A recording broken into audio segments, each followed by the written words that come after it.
Hello, welcome back to Wandering into Wellness. Serious face, smiling face, about to be very serious face. Today we're talking about Barbie, right? Such a bizarre thing to come on our podcast and talk about Barbie. It's not something that I ever thought that we would podcast on. But given the current climate and the fact that the Barbie movie just released and landed in cinemas, it's kind of an important topic to address. The problem is that it's not just a Barbie movie, it's the Barbie movement. Like, that's what's blown our minds, to be frank. And we're going to be play haters here. We're going to be really spoil the party, no fun kind of guys and gals.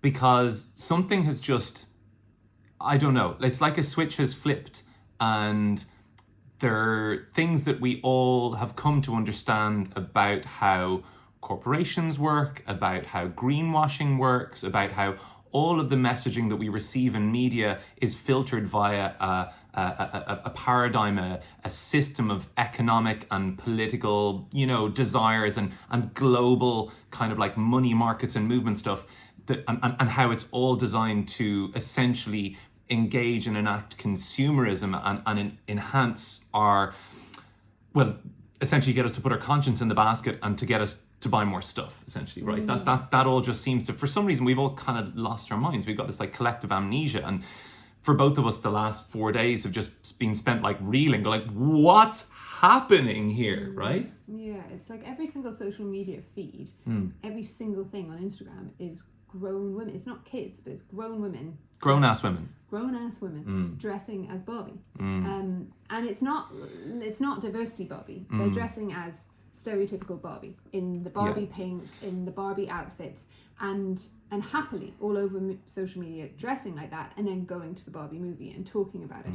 And it's pretty universal. It's like everyone. It's Warner Brothers actually, but close. Yeah. So it does seem to be, for some reason, within, like, there is audience that we're probably not speaking to here. There are audiences that are, consuming media in a way that isn't discerning, and I don't think necessarily that we hope to change their minds or to speak to them in a way that might encourage them to reflect on what they're doing. But there are people out there who we thought would be role models, not Barbie, but would be real role models to encourage people to practice living in a conscious, authentic way in their lives, in every version, every part of their life. Who people expose really difficult things about their personality and their circumstances and how they are in the world, and how it's difficult to be a human, and how it's messy and we get shit wrong. And yet these people, are we naming names? I mean, like, there's a few big ones. Glennon Doyle, I think, is the most surprising one you were telling me about this morning. Glennon Doyle, who wrote the book Untamed, that was essentially the most like naked, raw impression of motherhood, of womanhood, of like a woman who was willing to put her beliefs about what she could and couldn't do on the line, and what she was willing to say, essentially, like how she had thoughts that were not socially acceptable, and she said it all and published it all, and it's very, untamed. And yet there she was going to the Barbie movie dressed up as Barbie, the full pink thing. And it's not disruptive. It's the opposite to disruptive. I think people, like, for some reason, there's something that's happened with people within the sort of sphere of like authentic humans. They're going like, nah, but this is cool because we're like taking back a trope, and it used to be unhealthy, toxic Barbie, and actually now it's like a social justice tool. And you're like, no, it's not. Yeah, and I mean, the thing to remember about this is, and I think this is the key thing, Mattel spent $100 million on marketing this year alone. Hasn't even been, we had half the year, let's say. So this movie, what they've been doing is promoting in subliminal ways, are programming us to want to like this movie in a million different ways coming up to this. And it's impossible with the level of social media exposure that we have now to not be subliminally influenced. And I think that that's something we have to stop and really think about. Like, are we going to the Barbie movie because we genuinely want to go to the Barbie movie? Maybe we have little kids who've always loved Barbie and we're going with them for fun. Or are we a group of adult women who've all decided that actually Barbie's really fun and really empowering, and we're going to go and stand in the Barbie clothes in a life-size Barbie box and take photos of ourselves looking like a grown-up Barbie? And if we are, is it because it's empowering or fun, or is it because we've been told by Mattel, who make Barbie and are going to make billions and billions, untold billions from the movie and the subsequent sales of Barbie's afterwards. So in 2019, they made $1.185 billion from Barbie sales. Imagine what they're going to be this year. Already, Barbie's, our friend who's the main star, Margot Robbie. Margot, her Barbies have sold out. That doll has sold out. We're going to talk about the pressures on factories in a second. But yeah, so like the commercial imperative is vast. Like it's a machine. It's huge. And they did it, they were very smart about it. Like if you were going to make a Barbie movie, you'd know, okay, how can I make this? It can't just market to kids. We need adults to get into it as well. How are we going to do that? Okay, we're going to get a really cool female director. We know that we need to get a female director because female directors don't get enough spotlight. They're not getting airtime. They're not getting awards. So we need to get a cool female director. We need to make it seem like it's subversive. We need to make it seem like it's about post-patriarchal subjects that are going to empower women and go like, hey, this is fun and it's also empowering and you can go with your girls. And it's a bit like Sex in the City. It's kind of the Sex in the City for this generation. It's that. And on the surface, the thing is, I put out a load of stories on social media this week just going, what on earth? Why is everyone going to Barbie? I don't get it. And lots of people were saying the same thing as me, but lots and lots of people were going, you have to go and see the movie. It's actually really empowering. It's actually really about diversity. It's actually really inclusive and it made everyone feel really, really good. And I was like, oh God, really? Have I misunderstood it? So I watched the trailers, we did a lot of research on it, we talked to a lot of people, we looked into a lot of things that we're talking about now, and I agree that on the surface, it does seem like it's a fun, female-led movie about empowerment and turning those kind of tropes on their head. But when you scratch that surface even just a tiny bit, you realise that actually that's just a veneer that they've painted over everything to make you feel comfortable in spending your money going and comfortable then buying the Barbie outfits. For adults, let's just be clear, all of the amazing collaborations that have happened with Zara and different companies online that have made Barbie outfits from things people wore in the movie. And everyone's buying them and then they're doing them online and talking about which one is the best one. They make, like, there's consumerism on every single, there are offshoots on every single level of this. And I guess what I want to question is people like Margot Robbie, like the producer, like Mattel, like all the people involved with that movie, because there's some seriously big names in it, they have a responsibility to check, like, is this actual female empowerment, or are we just saying it's female empowerment? And the first thing that we have to ask around that is going back to the origin of Barbie's toxic history, which is when it first came out and everyone had it. Barbie's, figure is actually an impossibility. Like a physical woman could never have that figure. They could never have that face. And it led generations of women to think like, this is the ideal woman. This is what I should look like. And Barbie was promoted like women can have it all. They can be anything. They have limitless potential. And they use that phrase in the film a lot. But actually we can't have it all unless we look to surgery. There is no way that we can look like her and have the Barbie lifestyle. Yeah, the unfortunate thing here is we're dealing in an area of great speculation, right? Because the huge speculation as you look online is, has Margot Robbie had plastic surgery for the Barbie role? And I don't think that matters. I think the point is that actually the aesthetic that Margot Robbie attaches to is the aesthetic actually most in demand before Barbie ever came along at aesthetic surgeries. So people are going, I want to look like Margot Robbie, make me look like her. So she is Barbie, essentially, to people, And for those people who are vulnerable enough to want to make significant surgical changes to their body because they feel uncomfortable enough with the body that they were given, that they're inhabiting, that their life and whatever else has come along to become, those people are the people who are spending, tens of millions a year on the sorts of surgeries that are going to make them look like Margot Robbie. And of course, Margot Robbie's the perfect, like, if you're researching who do we make play Barbie, well, let's see who people want to look like in aesthetic surgery terms. It's Margot Robbie, we're done. And that's the real reckless irresponsibility number one of this movie, is that it is like in an environment where there is already, as we know, the most pressure on young girls and guys, but particularly young girls, to look a certain way aesthetically and to be programmed in a way that isn't about just going to the gym, but is actually about like using fillers, using Botox, getting, more surgical things like liposuction, like breast augmentation, like thigh, hip, bum implants, etc. In an environment where that is already such a social problem, to then chuck Margot Robbie as the face of Barbie in, and to say like, oh no, but it's okay, we got like diversity Barbies as well. We've got like, not all of them are the stereotypical Barbie. Nobody's dressing up, like you said, as diversity Barbie. And as you'll see when we talk about it, when we untangle this, diversity Barbie doesn't exist. Like, it's a figment. I really wanted to swear that, but it really is a figment. We've really lost our minds here on like what the barometer actually, and maybe just briefly, just to read you the description of like, so it claims to be a social justice, or a film for social justice, right? So if we just read very quickly what the definition of social justice is, right? It's justice in terms of the distribution of wealth, opportunities, and privileges within a society. Think about what that means, and fundamentally, like, do the opportunities, like, by putting Margot Robbie out there as the example of a woman who's like, latching onto her free choice and experiencing her first adult emotions and going, oh, okay, I'm dealing with death and big ideas, but she still looks like Barbie, and that's the important part. She doesn't change physically to look like she's aging. She doesn't change physically. It looks like, actually, like, I'm going to sit on the couch this evening, and the result of that is I'll be a little bit overweight and I'll be fine with that. She doesn't. She still looks like Barbie. In Barbie Land, outside Barbie Land, it doesn't matter. And the problem, like, if you look at the sort of like amounts of aesthetic surgeries happening at the moment, like, we just looked at some statistics. So the statistics are crazy. Will I read them? Yeah. Read a couple. Okay.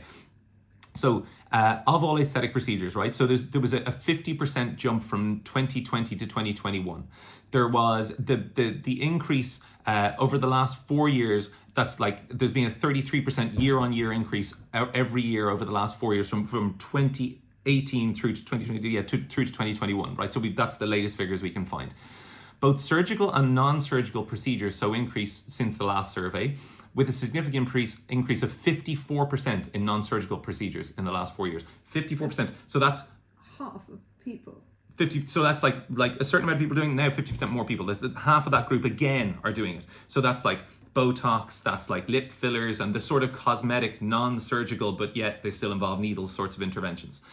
Then when you get into cosmetic surgeries, so this is crazy as well. So liposuction is the most common cosmetic surgical procedure, more than 1.9 million procedures. This is in the US alone, and a 24% increase in 1 year. So like more than a quarter increase in 1 year. And like, that's already 2 years old. And when you look at like the Barbie movie, you just know that it's going to explode, because people were already trying to make themselves look like Barbie before the movie ever came along. It was a big deal, right? Yeah, and I think what's interesting is when I talked about this online, people were like, no, it used to be like that. It used to be that Barbie was really toxic in terms of influence on people's looks, but now it's actually really diverse, and it's been really good for stereotypes, like anti-stereotyping. And there's, Asian Barbies, and there's plus size Barbies, and there's Barbies in wheelchairs, and there's all this kind of stuff. And so initially I was like, oh, maybe I've just kind of got that wrong. But when you actually look into it, what you realize is that ever since Barbie was created, and you look into cosmetic surgery procedures, you talk to cosmetic surgeons, you look online, the Barbie look, Barbieism, has been one of the most requested looks ever since Barbie was created, and it still is today, with people spending millions to transform themselves into living dolls. The doll look is so big that there are a whole subsection, a seedy subsection of Instagram is all has this thing called doll pages, and they're like prepping pages essentially for aesthetic surgery. So it's like they're essentially where somebody's gone through lots of aesthetic surgery, and the surgeons even attach themselves to these accounts as well. So the surgeons get their own hashtags, like hashtag doll, like, so that these people are the dolls of those surgeons. It's literally Frankenstein. It's literally Frankenstein. It's like going in, if you want to change this body part, if you want to change this body part, this is what you can do to look more like a doll. Yeah. Because that's the Barbie transfer, isn't it? You can like, oh, I'll put this dress on today and this dress on tomorrow, and I'll be like Cosmic Barbie today, and Beach Party Barbie tomorrow, and snow jet ski whatever Barbie tomorrow. Like, the thing is that this isn't about changing your clothes. This is about changing your body parts, fundamentally altering them at great personal expense, and with no thought or knowledge even, and no education around the long-term consequences for those choices, both medically and financially, the whole lot. And yeah, I mean, and psychologically. I just think that there's, when you look into it, the plastic surgeons have a thing now that they talk about called the Barbie complex, and it's where women come in with extreme wishes, as in they've spent so much money on plastic surgery to transform themselves to looking like Barbie that they call it the Barbie complex, as in they'll say, like, if this person has the Barbie complex, we won't give them more surgery because it's like psychologically unsound. Now that doesn't come from nowhere. That doesn't mean that no one wants to look like Barbie. That means that so many women are going to such extreme lengths to look like Barbie that they've actually had to coin a phrase to go, we can't treat those people who want that Barbie procedure so much. Even 5 years ago, there were new Barbie procedures coming out. Plastic surgeons were creating new Barbie procedures. One of them was called the Barbie back. And it was where women, this is so gross, there's two gross things that I just want to say. Gritty. Firstly, women wanted to get a back that looked like the back of Barbie, as in the little dimples just above her bottom, which are just on a plastic doll. Little cute Barbie dimples. And a back that is shaped like this. Does she have dimples on her back on the Barbie doll? I didn't know that. Apparently, according to the article. Bum dimples. Bum dimples. And so people get a Barbie back where they can get ribs, bottom ribs removed to make the Barbie back look like a V, and then get the dimples implanted into their back. And it was a high rising cosmetic procedure. This was 5 years ago. This was before this movie. Then we read, even more disturbingly, that it's just so disgusting, it's making me laugh. There are procedures where, after having given birth to a baby, women's vaginas might change, their labia might change shape. And plastic surgeons, apparently, it's like a common phrase amongst plastic surgeons of, we can just give you like a little nip and a tuck to give you the Barbie look. Because Barbie doesn't have any visible genitalia. So they just cut your labia and make it all neat and tidy so that it gives you the Barbie look. And they said it was received so well that now it's commonly known among the plastic surgeon trade that people go in asking for the Barbie look. And when you look that up online, the people who are most asking for the Barbie look genitalia are mid-teens. Wow. GPs in the UK were saying it's one of the rising requests among pre-teens is to have labia that look like Barbie. Barbie doesn't have genitalia. So if women are wanting to look like Barbie's genitalia, which she doesn't have any, that's like profoundly shocking. So now, all those statistics, bearing them in mind, everything that we've just said, do you think that it's important that the people making a Barbie movie and Margot Robbie and the director, who's a woman, have a responsibility to think about how this is going to impact the people consuming the movie? Yeah. And have you heard a single like statement or anything from Greta talking about that stuff, or from Margot, or of course not from Mattel, but like from those thinking women, you know, quote unquote, to not even address the topic seems, I don't know, it's weird. It's like everyone's just got, like I said, it's like this amnesia thing. You're like, hang on a minute, do you not realize that there's going to be a fallout from this that's going to be really destructive to young women, like not empowering, essentially like disempowerment. Literally that. Yeah. I think there has to be some kind of consequence. There's going to be a consequence. There's already a because this is a backdrop. This is like a tinderbox backdrop that we're talking about. Mounting, rising surgeries, non-surgical interventions, then this Barbie movie that just explodes across the world with huge backing, to the point where if you type in Barbie, do it now, to your Google, your whole Google turns pink, and pink stars start appearing across your screen. Like, they literally change the page of Google. Can you imagine how much money that costs? So actually it doesn't, because it really facilitates both, you know, what's it called? Corporate social economic responsibility, whereas like this movie has been sold as such for people to think that that's actually enhancing and augmenting their image in terms of corporate social responsibility. And so of course they're like, "Ooh, like cool, we're on board, that works." Women empowerment. Empowerment's interesting. Speaking about, like you said, Asian Barbie, what about Asian Barbie empowerment? I wonder if you're to go to the factories in China, because I think one of the most fundamental parts of this, where it goes really wrong, is when you look into the production of Barbie dolls, because that's what this is designed to do, right? This film is a licensing agreement between Mattel and Margot Robbie's own production company, whose name I can't remember, to make money, right? It's to make, that's what movies are designed to do. Like, the movie itself is going to gross ridiculous money anyway this year. So where's that money going?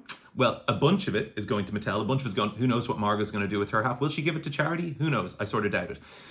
Even if she gives less than like 50%, it's wrong. Anyway, because she's getting a fee. She's an actress. She'll be fine. So she doesn't need the money, let's be fair. And if we're talking about social justice, we're talking about equality of opportunity. Equality of opportunity means like we give out a chunk of our wealth in order to balance things out, right? Mattel. Okay, so Mattel produce in factories around China. Where else did we read that? Thailand. They were in the Philippines. They moved out of there because there were concerns. I don't know. You go to China and Thailand. There are like people who are doing exposés of the sorts of human rights abuses and the worker conditions in those factories that are going to produce those. Not like we'll get into the plastics themselves, but like the actual what we're putting women through to produce the Barbie dolls that women are going to go out and buy for their kids, or dads are going to go out and buy for their kids, or kids are going to buy themselves with their pocket money. It's so wrong. It's just it's an upside down world. It was already an upside down world. The weird part is that like it's a double down on the upside downness, that now suddenly like Barbie equals social justice. It's the opposite to social justice. So when you go to those factories, you see people who are paid less than $4 a day. You see they're not protected from the toxic paints they're using, from the stuff that they go to make the polyvinyl chloride that goes into them. They're expected to buy their own uniforms, buy their own scissors to stitch these things together. They have to make one Barbie doll every 30 minutes. They're under the gun. They don't make it, they're out. They can't afford to feed their family. How does that feel, Barbie? I don't know. And so then when they have like all of these toxins exposures, what they're prioritizing is like, no, but I got to produce fast. I can't afford protective clothing. I can't afford a mask. And some places they're given surgical masks, but surgical masks, they don't protect us from aerosol. Oh, what does that remind you of? Something else that happened kind of recently where everyone was told mask wearing is definitely the answer. Bullshit, I call bullshit. Aerosolized plastic off-gassing things, they're dangerous enough once they get into our houses, and they're dangerous if your kids start to nibble them. But at the factory where those things are being poured into the molds, like there are women who can't afford gloves and they've got blisters from, it's insane. It makes me so angry to think that like this is now being sold as like Barbie is like the representation for like balancing the books. Like, what is it? Yeah, it's so gross, because what's interesting is that when I was writing about it on social media and people were coming back at me going, no, actually Barbie's actually really empowering for women, and it's got all this diversity, and it's, you know, promoting all these different types of women. And I was like, oh, so sorry, have I just misunderstood this? And people have said things like, you're making presumptions, you've prejudged this, and it's actually not about this at all. You're assuming, go see the movie because you're assuming it's wrong. And I stopped and I thought, well, maybe I have got this wrong. And then it was like, well, hang on, the difference is, and you mentioned this before, but it's really important to highlight it, because people are going to go, well, this is just a fun movie. This is just a fun thing. You're just being killjoys. Like, it's fun to go to a movie. And it's absolutely right. It is fun to go to a movie. The thing is, this isn't a movie. This is a movie that's attached to a huge multi-billion corporation that produces Barbies. They didn't make the movie because they were like, oh, let's make a movie. They were like, let's make a movie that's going to make millions of dollars and then sell millions and millions of Barbies. So we have to understand that there's a natural imperative here for consumerism that means that we have a responsibility to look at what the long-reaching consequences of not just going to see the movie are, but if it's promoting a product. It's a bit like going, I'm going to go see a movie about Nestle, and then afterwards loads of people are going to buy Nestle products. Like, are we going to think about it and go like, well, is Nestle good? Do we want to promote loads of Nestle products? What about Coca-Cola? Like, do we want to? And so we need to look into that product. So that's what we did. We looked into how a Barbie is produced. Like, are they good for the environment? Are they good for the workers? Who are the workers? As it turns out, they're all women. All of them are women. So is it a women empowerment thing? Well, yes, if they're in amazing factories. Yes, if they're paid really well. Yes, if they're in great working conditions. If their kids are looked after. If they're really healthy, they live really long lives. If they are given all the opportunities that Barbie can have, that women can be anything. They don't Limitless, have to right? Limitless potential. They can have any job they want. They don't have to even marry a man. They don't have to marry Ken. They can just do whatever they want. Like, not actually true, as it turns out. We found all of those, and I'm just going to read you from their China factory. So this was in 2020. So this was before. So last year, they sold 60 million Barbies a year, right? That was before this movie. So how many is going to happen after this movie? Who knows? At that point, when 60 million Barbies were produced a year, the workers in the factory in China have, their production line target is 1,300 to 1,400 products a day. So workers only have 30 minutes for a meal. They have to work 10 hours a day from Monday to Saturday. They have to produce over 100 products an hour. So you said 30 minutes for Barbie, but it's 100 products an hour. Not per person. Workers have to produce 100 products per hour. So whoa. they can complete the production. So they have to stay late to complete the production target. They Wow. generally put in 80 overtime hours a month. Sometimes they had delays of 30 minutes getting off work as they were required to stay back and complete the production target.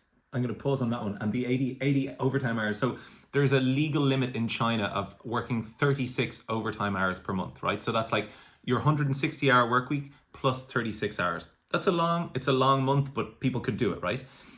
The average, or people are often reported to be working 156 overtime hours. That's like double a working month. And that's just because they're going to get fired. They're going to lose their job if they don't. They're literally under the pump to that degree. The legal amount that I was saying was 36 hours per month. And what most of these factories do is they get into bed with the politicians and they get special dispensation to claim certain like well-phrased types of labor law exemptions so that they can keep their production targets. Because also Mattel are pushing the factories because they make these short-term production agreements. So like, you don't produce this amount of Barbies in the next 6 months, we're going to move to another factory. So they're like, okay, well, we just got to pressure our workers as well. So nobody's given the opportunity. And Mattel ultimately is the one who's responsible for creating those conditions. Yeah, they said that they found psychological violence in workplace of the factory. For example, the team leader and assistant team leaders would scold workers who were working slowly, even calling them stupid, C word that ends in it.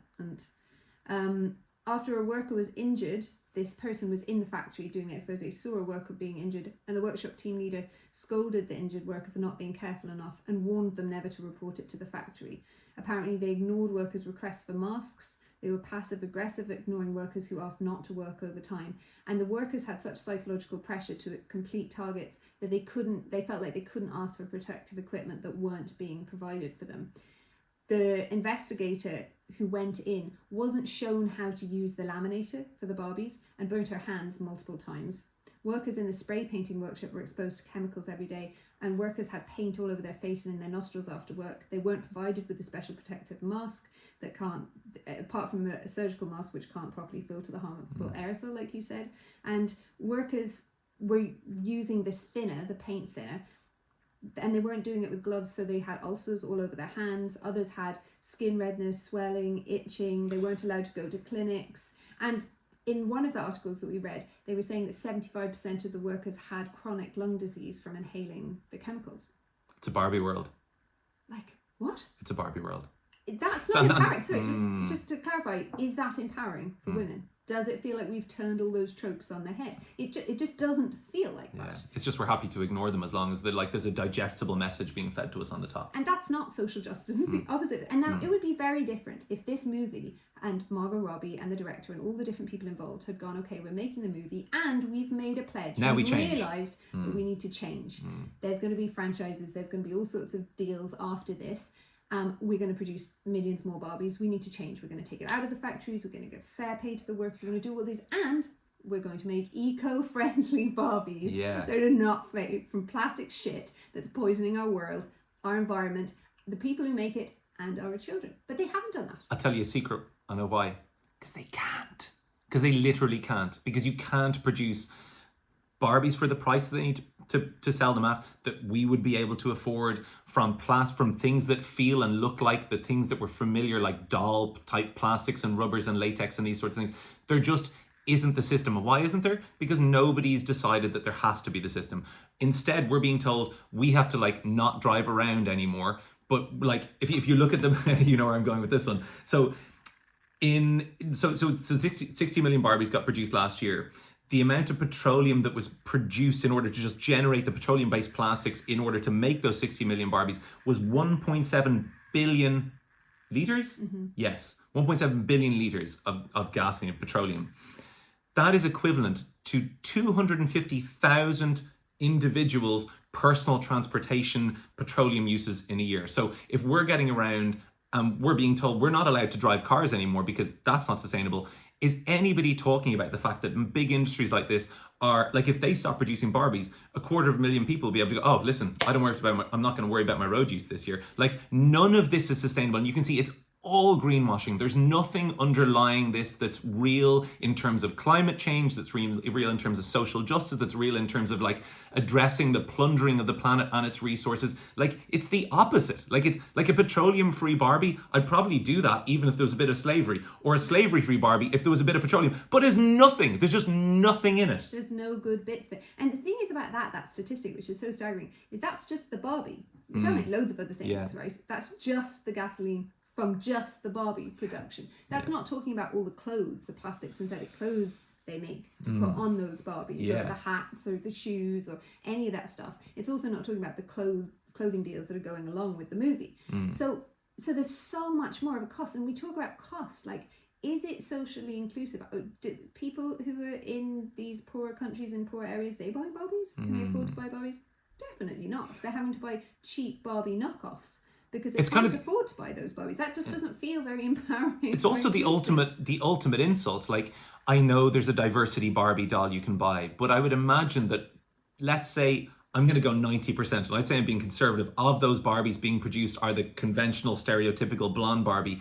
All those Asian workers are sitting there going like, is this actually what I should look like? And there's all sorts of interesting studies around. Remember, we were doing that research last year about kids with dolls, and actually when the kids are looking at the dolls, they're seeing their own, like, let's say they're a person of color and they're seeing the white doll. They're going like, my skin is the wrong color. This doll says I should look like this, and this doll is a beautiful doll, and this is what the world says is a beautiful doll. I don't care about diversity Barbie, because let's honest, like, are diversity Barbies on the poster? No, Margot Robbie's on the poster, and that's really what the message is. Like, the singular, like, myopic vision of Western beauty and Western ideals and Western freedoms and Western whatever it is, like, you know, wars for democracy, all this bullshit. That's all that's being trotted out here. There's nothing new in it, there's nothing disruptive, and there's nothing good for the planet or for you or for me.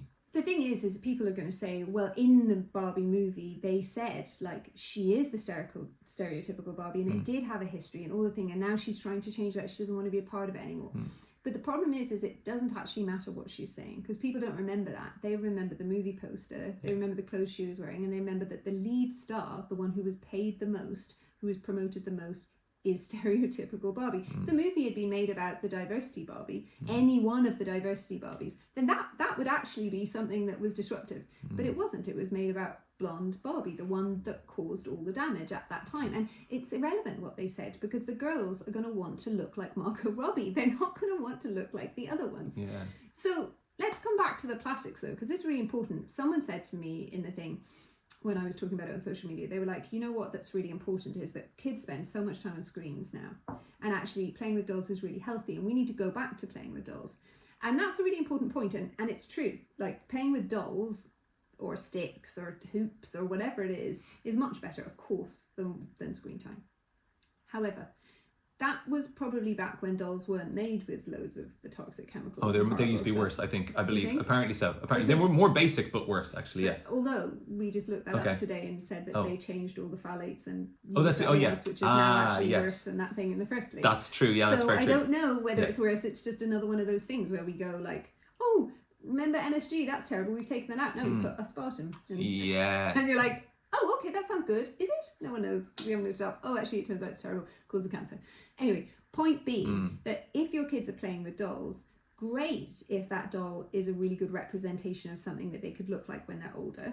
Great if that doll is something that's really healthy for them to play with. But if when they're playing with that doll, they might put it in their mouth, if they're holding it in their hands, and they're ingesting microplastics, if they're inhaling the off-gassing, and that's actually causing disruption to their endocrine system, it's causing disruption to their airways, it has known carcinogens in it, that doesn't seem that healthy. It doesn't seem like a good, like, I don't know that we can, like, if Barbie was made out of something that was eco-friendly, good for the planet and good for kids, absolutely, kids should be playing with dolls.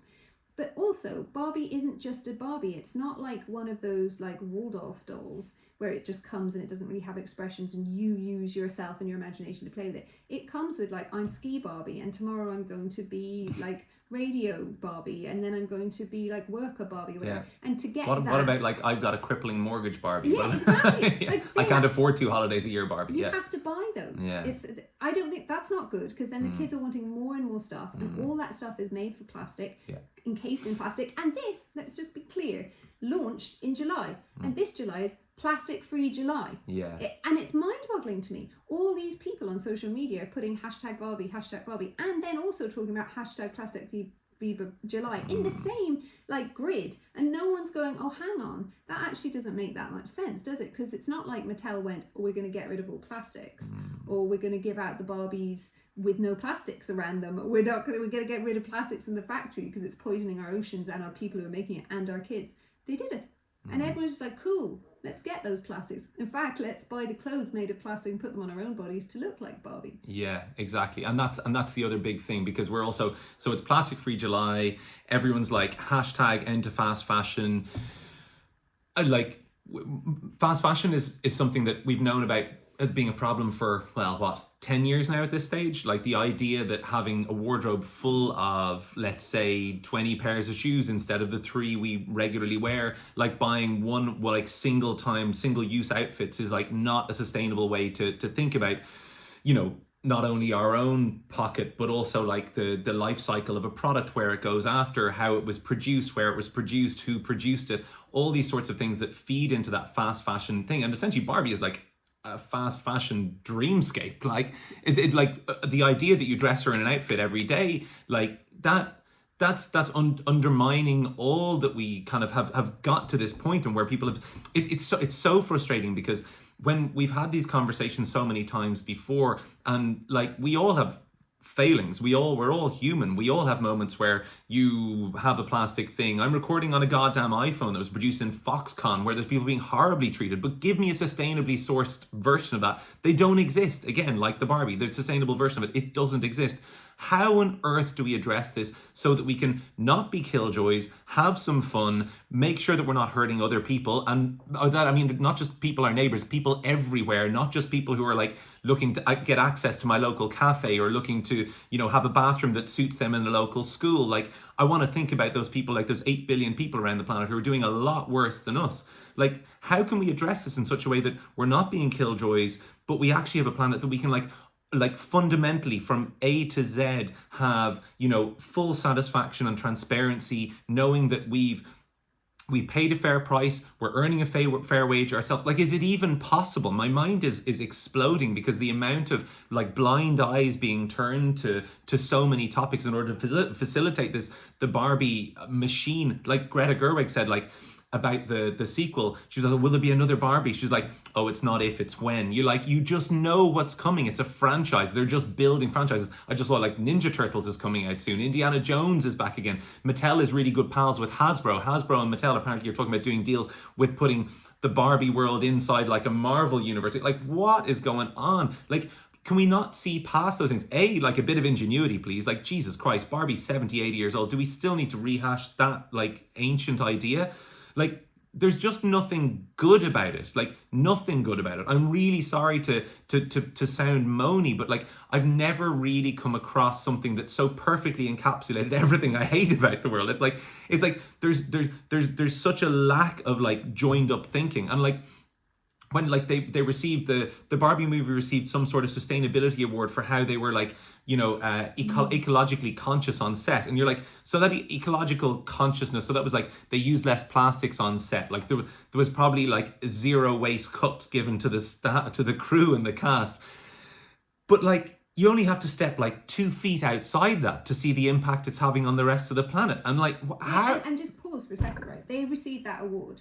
Who gave them the award? I wonder. What are the statistics for the award? What we do know is true alongside that is, on that set, they used so much pink paint to create the set that they caused a worldwide shortage in the Barbie pink paint.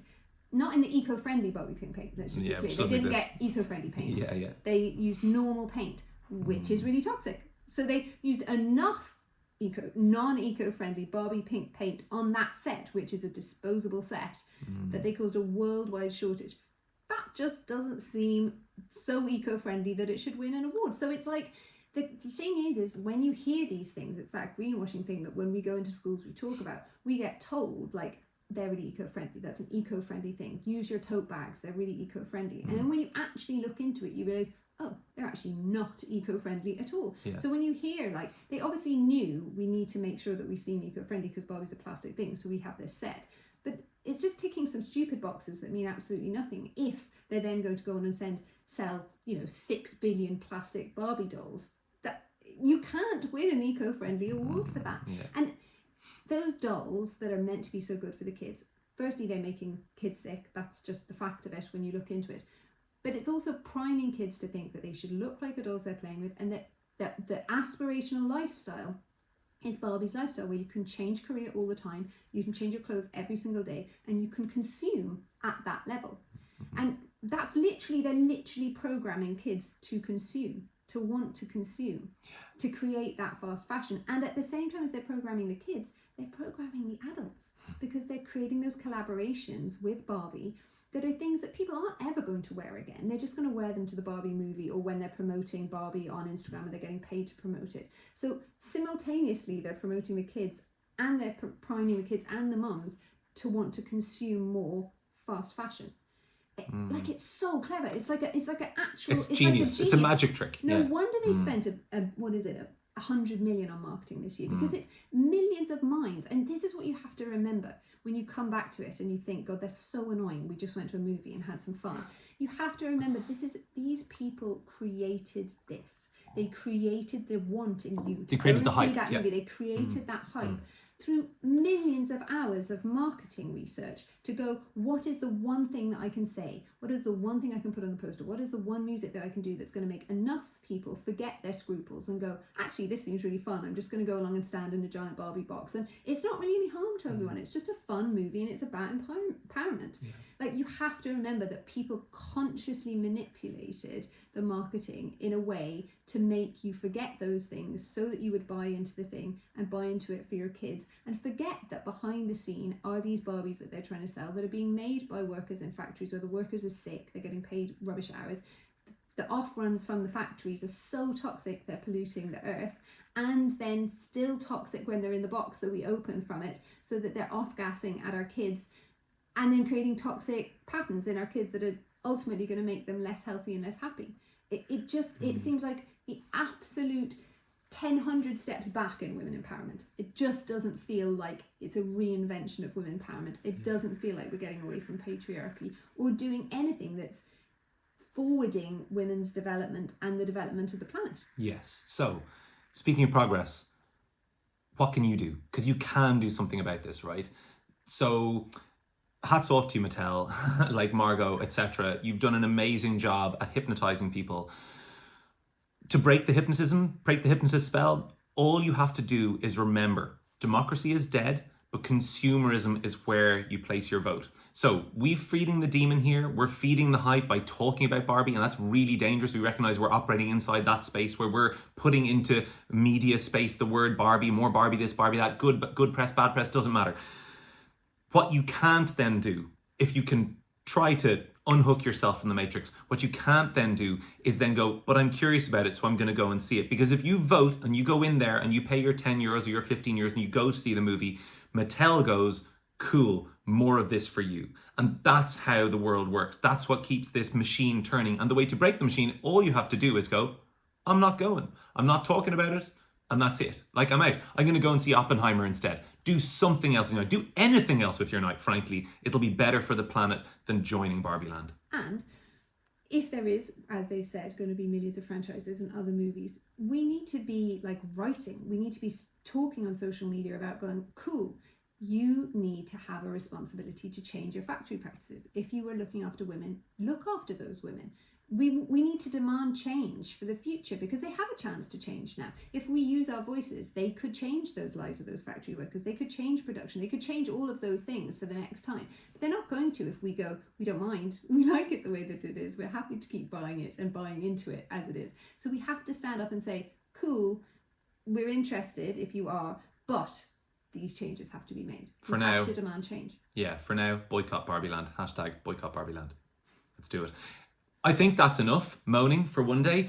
All it remains is to say thank you to our sponsors who make good things for the planet, good things that you can wear that won't put toxins inside your body, that didn't put toxins inside the planet, that paid the people fair wages for what they made in the day, that helped their families during COVID. Our clothes, I'm actually pointing at our old series of clothes, this beautiful, unique thing. You can't even get it. And the rest of our new series are also nearly sold out. There are only a handful of our organic, fair traded capsule collection of Wandering to Wellness clothing on our website, thewanderingintowellnessproject.com. You'll see the links below. And also our fantastic partner, Clearlight Saunas. We're about to get our own website. Whoop! Clearlight Saunas are going to be making a beautiful Irish website, so you can go and learn about how we like to indulge in sauna, why sauna is one of the best things that you will pay for once in your life. When you buy a Clearlight sauna, it is guaranteed for a lifetime. It is the opposite to fast fashion or fast health or whatever what they call it. You hop into that sauna, you spend 30 minutes in there 3 or 4 times a week, and within that you are prolonging your life, you're reducing your risk of heart disease, diabetes, cancer, all that sort of stuff. You're also feeling good, you're doing something good for yourself.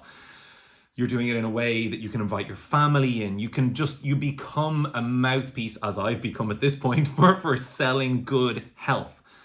Community saunas, they're in Finland, they're all around the place. Let's bring them to Ireland as well. Let's get your own sauna. If you want to do that, come and talk to us.